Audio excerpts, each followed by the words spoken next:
how can we merge politics and God back into society? Because I feel recently God over the years been really left out, and I think that's why a lot of the liberal, or not liberal, left positions have been taking place. So I agree with you that the increasing secularism of the United States is the single best indicator for the rise of the political left in the United States.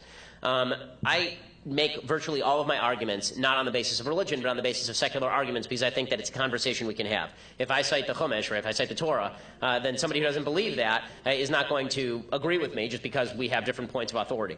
That said, a society that rejects God rejects the fundamental premise of an objective moral standard to which we should all be held accountable. And this is a serious problem. It also, by the way, rejects the logical consequence of rejecting the notion of a God who created us and instilled us with free will. The logical consequence of that notion is that we are basically meaningless balls of meat wandering through the universe. And that this concept comes complete with no form of morality. On what basis?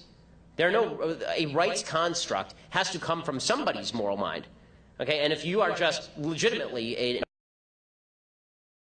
writing an entire book on it right now. But the idea that the idea of reason does not exist from a scientific materialist perspective. It doesn't. It's just different synapses firing in your brain. The idea of mind itself doesn't really exist from a scientific materialist perspective, because how do you identify mind?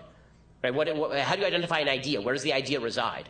Why is one idea more important than another idea? All of the fundamental premises that the left has built its entire morality on are built on godly concepts, and now they've rejected God. Right? Even the idea of free will doesn't exist in secular materialism. Right? Sam Harris, who I'm going to be debating on some of this stuff actually in about 3 weeks. I like Sam on a lot of topics, and I hope that we have a good conversation on this. Sam is honest enough in his book about free will to basically say there is none. To which I ask, okay, so why are we bothering with a debate? Right? Because if we're not actually going to be convincing somebody, or if the convincing was predestined from the beginning of time, then I guess that's a purpose, sort of, but not really. So I agree with you. An increasingly secular society has ripped out the moorings upon which it is based, and eventually secular humanism is going to fall into full-scale collectivism in which the majority drive dominates, and that's a dangerous thing.